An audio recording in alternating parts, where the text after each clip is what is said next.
नमस्कार, मैं हूं आपके साथ निशु शर्मा और आप देख रहे हैं हमारा खास बुलेटिन हमारा उत्तर प्रदेश। चलिए शुरुआत करेंगे बड़ी खबर के साथ लखनऊ से, जहां लखनऊ से इस वक्त की बड़ी खबर आ रही है। लखनऊ तीसरा सबसे स्वच्छ शहर बनकर उभरा है। स्वच्छ सर्वेक्षण में लखनऊ की छलांग यहां पर सराहनीय है और स्वच्छता रैंकिंग में लखनऊ का जलवा देखने को मिला है। लखनऊ को 17 जुलाई को सम्मान दिया जाएगा और राष्ट्रपति लखनऊ नगर निगम को सम्मानित करेंगे, बताया जा रहा है। लखनऊ में स्वच्छता में यहां पर 41 अंकों की छलांग दर्ज की गई है, यानी लखनऊ लगातार हर दिन स्वच्छ हो रहा है और नित्य नए कीर्तिमान जो है स्थापित कर रहा है और इसके परिणाम स्वरूप ही लखनऊ अब तीसरा सबसे साफ शहर बन गया है। स्वच्छता रैंकिंग में जो आंकड़े निकलकर सामने आए उसमें लखनऊ ने जो लंबी छलांग मारी है, तीसरा सबसे स्वच्छ शहर बनकर उभरा है। ऐसे में लगातार योगी सरकार की सराहना की जा रही है, क्योंकि लगातार जिस तरीके से सीएम योगी आदित्यनाथ दिशा निर्देश जारी करते हैं, प्रशासनिक अमले को सजग करने में उनकी एक अहम भूमिका रही है। और इस बीच बताया ये जा रहा है कि राष्ट्रपति द्रौपदी मुर्मू लखनऊ नगर निगम में सम्मानित करने का काम भी करेंगी, यानी लखनऊ जिस तरीके से लगातार स्वच्छता की ओर बढ़ रहा है और स्वच्छता रैंकिंग में जो जलवा लखनऊ का देखने को मिला है, इसके बाद हर ओर लखनऊ की तारीफ हो रही है और राष्ट्रपति लखनऊ को सम्मानित करते हुए नजर आएंगे। लखनऊ ने स्वच्छता में कुल मिलाकर 41 अंकों की छलांग दर्ज की है, यानी 41 अंक की छलांग के बाद तीसरा सबसे स्वच्छ शहर बनकर लखनऊ उभरा है, यानी उत्तर प्रदेश की राजधानी लखनऊ अब लगातार विकास की ओर अग्रसर है। ऐसे में स्वच्छता भी एक बड़ी भूमिका हो जाती है और इसी के तहत लखनऊ जो है लगातार स्वच्छ हो रहा है। और सीएम योगी आदित्यनाथ का जो विजन है 1 ट्रिलियन इकोनॉमी बनाने का उत्तर प्रदेश को, ऐसे में राजधानी लखनऊ जो है इसमें एक अहम भूमिका निभाता हुआ आने वाले समय में नजर आएगा।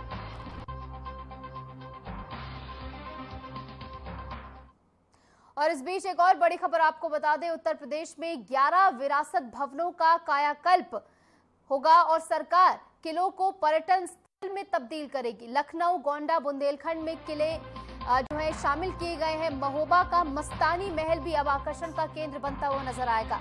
सीताराम महल, वजीरगंज, बारादरी भी इसमें शामिल है और पीपीपी मॉडल पर अब पुनरुद्धार का कार्य जल्द शुरू होगा। बिल्ड, फाइनेंस, ऑपरेट और ट्रांसफर आधार पर काम किया जाएगा। सरकार का लक्ष्य है कि विरासत से रोजगार और पर्यटन विकसित किया जाए। तो उत्तर प्रदेश की विरासतों को सहेजने और इसी के साथ संवारने की दिशा में एक बड़ी पहल यहां पर देखने को मिली है, जहां अब सरकार की ओर से 11 ऐतिहासिक विरासत भवनों और इसी के साथ किलों का कायाकल्प किया जाएगा। उन्हें भव्य स्वरूप देकर पर्यटन स्थलों में तब्दील किया जाएगा और इन विरासत स्थलों में लखनऊ, गोंडा, कानपुर और बुंदेलखंड के ऐतिहासिक किले शामिल हैं, जिनका पुनरुद्धार होगा। सरकार का लक्ष्य ये है कि धरोहरें न केवल संरक्षित रहें बल्कि पर्यटन के महत्वपूर्ण केंद्र बनकर भी उभरे।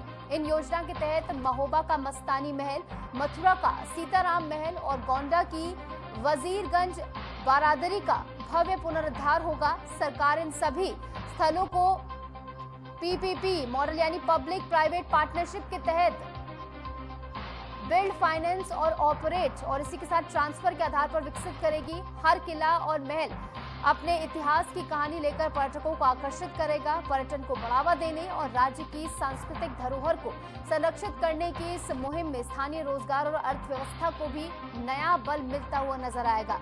यानी 11 ऐतिहासिक भवनों का पुनरुद्धार अब किया जाएगा। ऐसे में इन्हें पर्यटन स्थल में तब्दील किया जाएगा ताकि ज्यादा से ज्यादा पर्यटक इस ओर आकर्षित हो और सरकार का लक्ष्य है कि विरासत से रोजगार और पर्यटन को बढ़ावा दिया जाए। और इसमें तमाम ऐतिहासिक महल शामिल किए गए हैं जिनका विकास अब होगा और इसी के साथ पीपीपी मॉडल के तहत इनका विकास होगा। बिल्ड, फाइनेंस, ऑपरेट और ट्रांसफर आधार पर यह विकास होगा। सरकार का लक्ष्य है कि विरासत के साथ साथ ये आकर्षण का केंद्र भी बने ताकि दूर दूर से लोग आएं और यहाँ की विरासत को समझें, उसे सराहें और इसी के साथ यहाँ की अर्थव्यवस्था को भी पर्यटन के जरिए एक बल मिलता हुआ अब नजर आएगा। तो सरकार की मुहिम है कि स्थानीय रोजगार और अर्थव्यवस्था को इसके जरिए बल मिल सके और इसी के तहत ये फैसला यहां पर लिया गया है, जहां 11 ऐतिहासिक भवनों का पुनरुद्धार होगा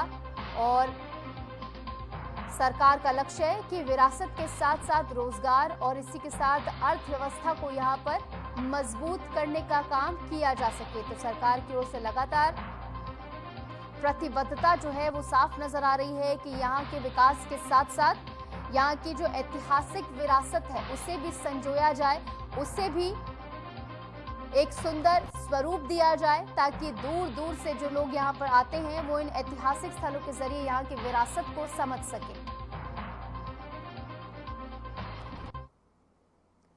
खबर लखनऊ से है, जहां रक्षा मंत्री राजनाथ सिंह ने एक जनसभा को संबोधित करते हुए कहा कि उत्तर प्रदेश में अब कानून का राज है और पूरे प्रदेश में विकास की लहर देखने को मिल रही है। उन्होंने कहा कि आज देश की सुरक्षा में उत्तर प्रदेश का खास योगदान है। कानून व्यवस्था का जिक्र करते हुए उन्होंने 2 टूक ये बात कही कि अब कोई भी बदमाश सीना तान कर नहीं चल सकता। उन्होंने ये भी कहा कि बीते वर्षों में राज्य ने विकास के नए कीर्तिमान स्थापित किए हैं और केंद्र और राज्य सरकार मिलकर जनता की भलाई के लिए लगातार काम कर रही है। राजनाथ सिंह के इस बयान को आगामी चुनावों की दृष्टि से भी महत्वपूर्ण माना जा रहा है। आइए सुनते हैं उन्होंने क्या कुछ कहा है।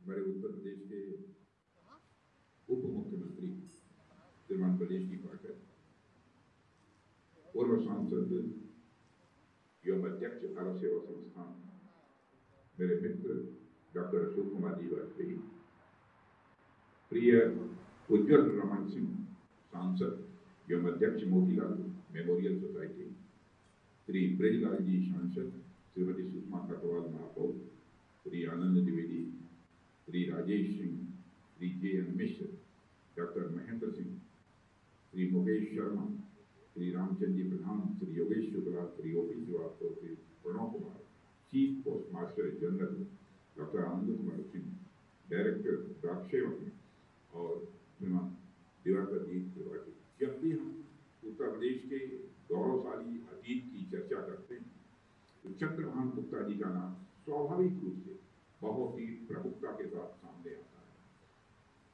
साथियों, आज का यह अवसर मैं मानता हूं केवल एक डाक टिकट के विमोचन का कार्यक्रम नहीं है, बल्कि यह देश के और उत्तर प्रदेश के एक ऐसे राजनेता को सच्ची श्रद्धांजलि है जिसने अपने जीवन को राजनीति के उच्चतम आदर्शों के लिए समर्पित कर दिया।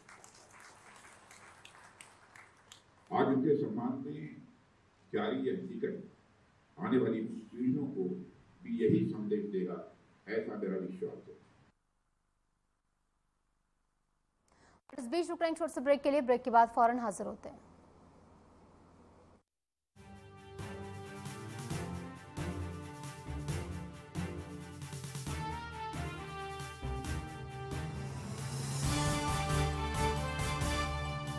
यशस्वी प्रधानमंत्री नरेंद्र मोदी जी के संकल्प सबका साथ सबका विकास को माननीय मुख्यमंत्री योगी आदित्यनाथ जी ने सामाजिक एकता एवं समरसता के उच्चतम मानदंडों के साथ बनाया है यूपी सरकार का मूल मंत्र। परिणाम स्वरूप 2017 के बाद उत्तर प्रदेश में सभी को मिले बिना किसी भेदभाव के रोजगार के समान अवसर एवं योजनाओं के लाभ। 8.5 लाख से अधिक सरकारी और 3,75,000 से अधिक संविदा पर नौकरी पाने वाले जहां निष्पक्ष और पारदर्शी प्रक्रिया के साक्षी बने, वहीं अनुसूचित जाति, जनजाति, पिछड़े एवं निम्न आय वर्ग के अभ्यर्थियों को मिला आरक्षण का संपूर्ण लाभ। प्रधानमंत्री गरीब कल्याण अन्न योजना, प्रधानमंत्री आवास योजना और जल जीवन मिशन से लेकर मुख्यमंत्री युवा स्वरोजगार और एक जनपद एक उत्पाद जैसी विभिन्न योजनाएं यूपी में अंत्योदय से सर्वोदय का सपना कर रही हैं साकार। काम दमदार, डबल इंजन सरकार।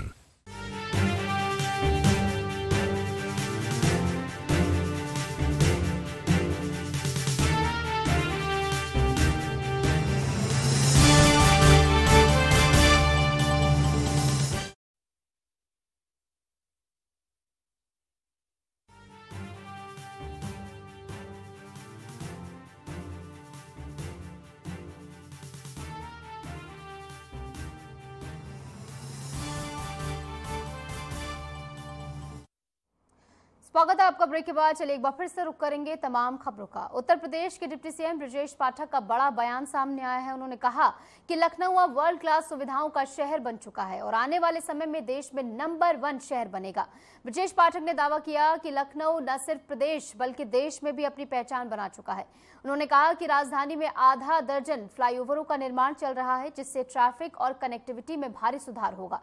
डिप्टी सीएम ने लखनऊ एयरपोर्ट की तुलना दिल्ली से करते हुए कहा है कि यहां वर्ल्ड क्लास हवाई अड्डा तैयार किया गया है, जो सुविधाओं के मामले में किसी से पीछे नहीं है। पाठक ने गोमती नगर रेलवे स्टेशन की भी सराहना करते हुए कहा कि यहां बेहतर सुविधाएं, व्यवस्थाएं और आधुनिक सुविधाएं यात्रियों को मिल रही हैं। गुप्ता जी की स्मृति में डाक टिकट जारी होगा। हम सब जानते हैं कि लखनऊ के नवनिर्माण में श्रद्धेय चंद्रभान गुप्ता जी का बहुत बड़ा योगदान है। वास्तव में असली समतावादी नेता वो थे। लखनऊ के पुराने लोगों ने जो हम सबको बताया, अपने राजनीतिक जीवन में उन्होंने शुचिता कभी नहीं छोड़ी। पूरा जीवन समाज को समर्पित था। मुख्यमंत्री जैसे सर्वोच्च पद पर रहने के बावजूद कभी भी उन्होंने अपने दरवाजे आम जनता के लिए बंद नहीं किए। लगातार जनमानस के संपर्क में रहते थे और विभिन्न संस्थाओं के माध्यम से निर्बल वर्ग की सेवा के लिए उन्होंने काम किया। हम सब जानते हैं जिस कॉलेज में हम आज इस कार्यक्रम का आयोजन कर रहे हैं, नेशनल पीजी कॉलेज लखनऊ विश्वविद्यालय से संबंध है। एक जमाने में यह कॉलेज उपेक्षा का शिकार था, लेकिन मुझे कहने में गर्व है आज ये विद्यालय लखनऊ विश्वविद्यालय से भी बेहतर शिक्षा का केंद्र बनकर के उभरा है। केंद्र सरकार को विशेष रूप से माननीय प्रधानमंत्री जी का आभार प्रकट करना चाहूंगा। प्रदेशवासियों की तरफ से उन्होंने पूज्य श्रद्धेय चंद्रभान गुप्ता जी के नाम पर डाक टिकट का जारी करके बहुत अच्छा नेक निर्णय लिया है। मैं सबको बहुत बहुत बधाई, शुभकामनाएं देता हूं।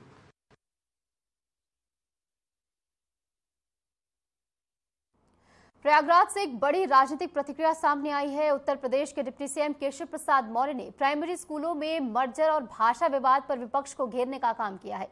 डिप्टी सीएम ने कहा है कि प्राइमरी स्कूलों के मर्जर पर बेवजह विवाद खड़ा किया जा रहा है। उनके मुताबिक विपक्ष के पास कोई ठोस मुद्दा नहीं बचा है और उन्हें जनहित से कोई लेना देना नहीं है। वहीं भाषा विवाद पर बोलते हुए केशव प्रसाद मौर्य ने कहा है कि राज ठाकरे और उद्धव ठाकरे पर उन्होंने निशाना साधा है और कहा कि दोनों नेता अब जनधारहीन हो चुके हैं, माफ कीजिएगा, जनाधारहीन हो चुके हैं और भाषाओं का अपमान करना निंदनीय है। डिप्टी सीएम ने साफ कहा है कि भारत में हर भाषा का सम्मान होना चाहिए और भाषा के नाम पर दुर्व्यवहार करना पूरी तरह गलत है। क्या कुछ कहा है, सुनिए। देखिए, जब चुनाव आते हैं यूपी के अंदर समाजवादी पार्टी अपने गुंडों, अपराधियों, माफियाओं को आगे बढ़ाती है और बिहार में राष्ट्रीय जनता दल वो अपने गुंडे, अपराधी, माफियाओं को बाहर दौड़ाते हैं जिससे सरकार बदनाम हो। लेकिन जो गुंडागर्दी करेगा, जो अपराध करेगा, जो माफियागिरी करेगा, उसकी खैर नहीं है। जहां एनडीए की भाजपा की सरकार है और उनके खिलाफ कार्रवाई हो रही, वो सब पकड़े जा रहे हैं और राष्ट्रीय जनता दल या समाजवादी पार्टी को इस मुद्दे पे कोई फायदा नहीं मिलना, क्योंकि आम जनता जानती है कि गुंडों की पार्टी कौन है और सुशासन और विकास करने वाली पार्टी कौन है। देखिए, क्या विषय को लेकर के उन्होंने बोला है मैं नहीं जानता हूं, लेकिन कोचिंग सेंटर तो बहुत सारे चल रहे हैं, इसमें कोई दो राय नहीं है। हमारे बहुत सारे बच्चे ऐसे हैं जो कोचिंग सेंटरों में जाते हैं, वहां से अपनी तैयारी करते हैं। लेकिन अगर धनखड़ जी ने कुछ कहा है तो उस पर मेरी ओर से कोई टिप्पणी नहीं। ये भारत है, तीर्थ स्थलों का देश है।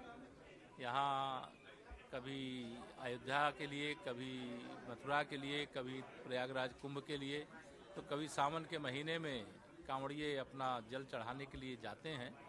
और हमारे देश में, प्रदेश में जहाँ भाजपा है वहाँ कांवड़ियों का, भक्तों का स्वागत है, पुष्प वर्षा है, उनकी सुरक्षा है और कोई गड़बड़ी न होने पावे किसी कार्यक्रम में, इसकी लगातार चिंता की जाती है। और इस बीच एक बड़ी खबर आपको बता दें, राजधानी लखनऊ से जहां नाला हादसे पर बड़ी कार्रवाई की गई है। नाले में गिरकर युवक सुरेश की मौत हुई थी। जेई रमन कुमार इसके तहत निलंबित किए गए हैं। ठेकेदार पर एफआईआर भी दर्ज हुई है और फर्म को ब्लैकलिस्ट कर दिया गया है। अनिका एंटरप्राइजेज की लापरवाही उजागर हुई है। चीफ इंजीनियर की जिम्मेदारी अब भी तय नहीं हो पाई है। लखनऊ में पहले भी ऐसे हादसे हो चुके हैं, जिसके बाद एक और ऐसा हादसा हुआ है जिस पर कार्रवाई हुई है। राजधानी लखनऊ से ये बड़ी खबर है। नाले में गिरकर युवक सुरेश की मौत के मामले में नगर निगम ने बड़ी कार्रवाई की है। इस हादसे के बाद नगर आयुक्त ने जेई रमन कुमार को निलंबित किया है, सस्पेंड कर दिया है और साथ ही सीएम योगी ने भी मामले पर संज्ञान लिया है और जेई रमन कुमार को निलंबित कर दिया है। तो वहीं निर्माण कार्य में लापरवाही बरतने वाली फर्म जिसका नाम अनिका एंटरप्राइजेज बताया जा रहा है, उसे भी ब्लैकलिस्ट कर दिया गया है और ठेकेदार के खिलाफ एफआईआर दर्ज की गई है। हालांकि चीफ इंजीनियर महेश कुमार की जिम्मेदारी अब तक तय नहीं की गई है, जिस पर अब सवाल उठ रहे हैं। स्थानीय लोगों का कहना है कि लखनऊ में पहले भी ऐसे हादसे में कई लोगों की जान जा चुकी है, लेकिन सिस्टम की लापरवाही थमने का नाम नहीं ले रही है। यानी आम जन जो है वो लगातार ये मांग कर रहे हैं कि आने वाले समय में ऐसे हादसे ना हो, इसको लेकर कुछ कठोर कदम उठाए जाएं, कुछ ऐसे कार्य किए जाएं जिससे आने वाले समय में ऐसे हादसों पर रोक लगाई जा सके। और लगातार ऐसे हादसे पहले भी सामने आए हैं, जिस बीच एक और ऐसा हादसा सामने आया है जिसमें नाले में गिरकर एक युवक की मौत हो गई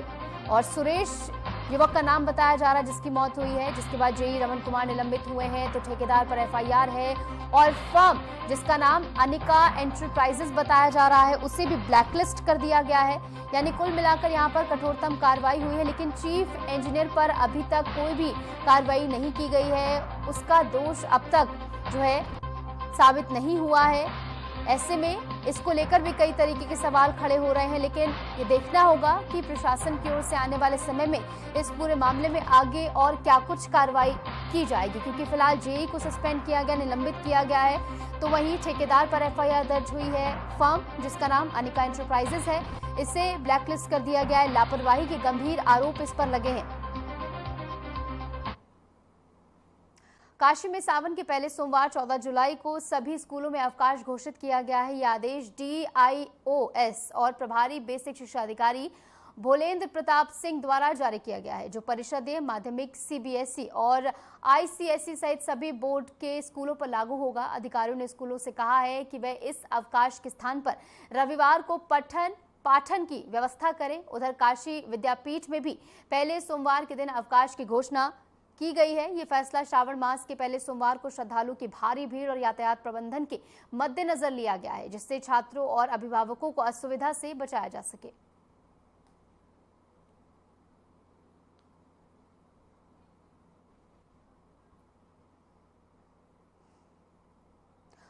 और इस बीच रुकना एक और छोटे से ब्रेक के लिए, लौटेंगे कुछ ही देर में।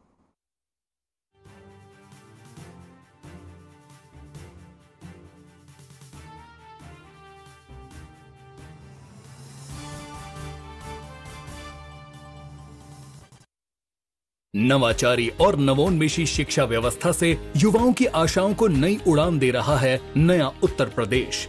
ग्रामीण परिवेश हो या फिर नगरीय क्षेत्र, गुणवत्ता युक्त शिक्षा बनी है नए उत्तर प्रदेश की पहचान। स्कूल चलो अभियान और शारदा प्रोग्राम जैसे अभिनव प्रयासों से ड्रॉप आउट दर में आई है उल्लेखनीय गिरावट। ऑपरेशन कायाकल्प और टैबलेट वितरण जैसे कदमों से डिजिटल शिक्षा को मिले हैं नए आयाम। बेसिक शिक्षा से हायर एजुकेशन तक शिक्षा में उठाए गए अभूतपूर्व कदमों से हुआ है एजुकेशन का ट्रांसफॉर्मेशन। अंत्योदय और बिना किसी भेदभाव के सबको समान शिक्षा का अधिकार बना है युवाओं के उज्जवल भविष्य का आधार। वर्ष 2017 के बाद डबल इंजन सरकार के अभिनव प्रयासों ने नए उत्तर प्रदेश की शिक्षा व्यवस्था में किया है युगांतकारी ट्रांसफॉर्मेशन। समान शिक्षा का अधिकार, डबल इंजन सरकार।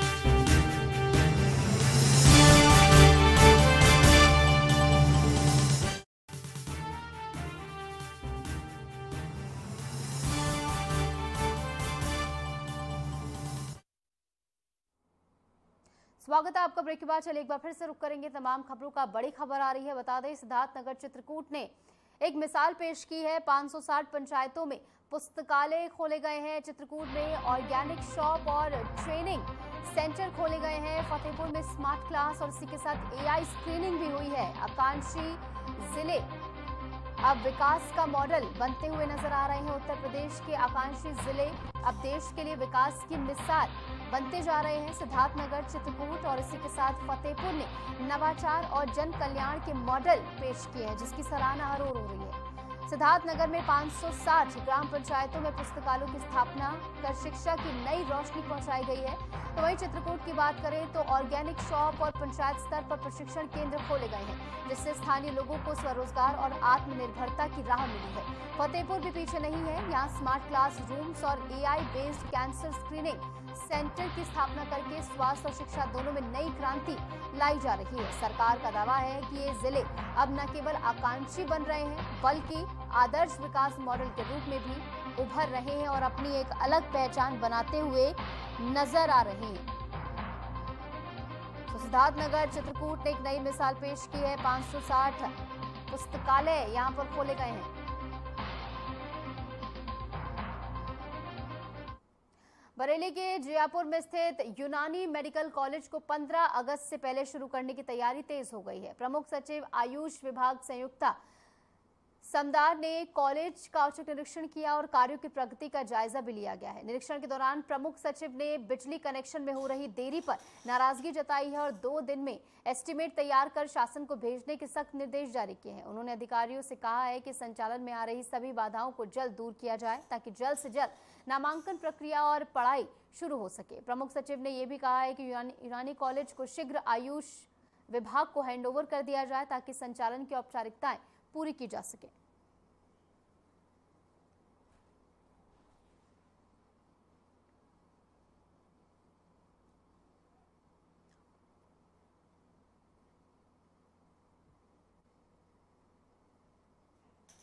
राजधानी लखनऊ में एक हाई प्रोफाइल साइबर ठगी का बड़ा खुलासा हुआ है। रिटायर्ड साइंटिस्ट सुखदेव नंदी से खुद को सीबीआई अधिकारी बताकर 1 करोड़ 29 लाख रुपए की ठगी करने वाले 2 शातिर ठगों को एसटीएफ ने गिरफ्तार कर लिया है। उत्तर प्रदेश एसटीएफ ने एकाना स्टेडियम के पास से प्रदीप और महफूज नाम के 2 आरोपियों गिरफ्तार किया है। इन शातिर ठगों ने व्हाट्सएप कॉल के जरिए सुखदेव नंदी को 3 दिन तक डिजिटल अरेस्ट में रखा और करोड़ों की रकम इस दौरान हड़प ली। शातिर ठगों ने साइंटिस्ट को धमकाते हुए कहा कि सीबीआई जांच चल रही है और बैंक खाते से तुरंत पैसे ट्रांसफर करने होंगे, वरना गिरफ्तारी तय है। ये मामला बरेली में दर्ज हुआ था, जहां सुखदेव नंदी ने एफआईआर कराई थी। एसटीएफ की जांच में सामने आया है कि गैंग में कुल 4 सदस्य शामिल थे, जिनमें से 2 अब भी फरार हैं और 2 को फिलहाल गिरफ्तार कर लिया गया और उनसे पूछताछ की जा रही है।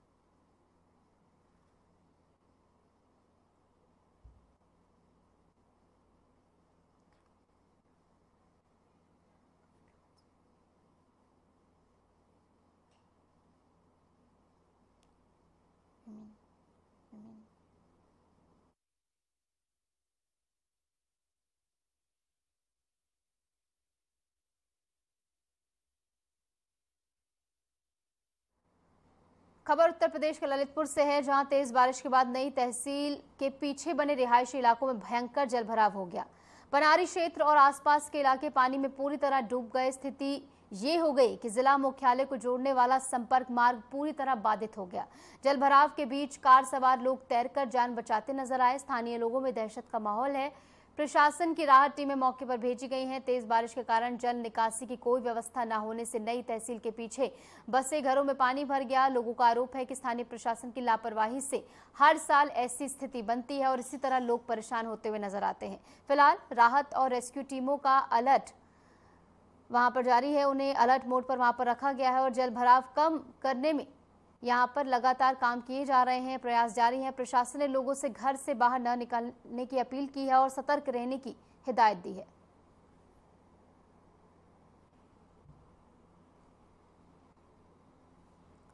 तो पनारी क्षेत्र में जलभराव की स्थिति बन गई है, जैसे कि आप तस्वीरों में देख सकते हैं। यहां पर कमर तक पानी भरा है, जिसके चलते जनजीवन बुरी तरह अस्त व्यस्त हुआ है। कार सवार तैरकर अपनी जान बचाते हुए नजर आए। जैसे कि आप तस्वीरों में देख सकते हैं, घरों के अंदर तक ये पानी भर गया है और घुटनों तक यहाँ पर पानी भरा हुआ है। हालांकि प्रशासन पर लोगों का गुस्सा फूटा है। उनकी ओर से कहा जा रहा है कि हर साल इसी तरह की स्थिति बनती हुई नजर आती है, लेकिन इसके बावजूद कोई कठोर कार्रवाई नहीं होती है, जिसके चलते हर साल वो इसी तरह जूझते हुए नजर आते हैं। फिलहाल बताया जा रहा है कि राहत कार्य वहां पर चल रहा है। तमाम टीमें वहां पर एक्टिव मोड पर रखी गई हैं और लगातार वहां पर टीम मुस्तैदी से काम कर रही है। हालांकि लोग अपने घर में रहें, ये अपील प्रशासन की ओर से की जा रही है। सतर्क रहें, हिदायत दी जा रही है।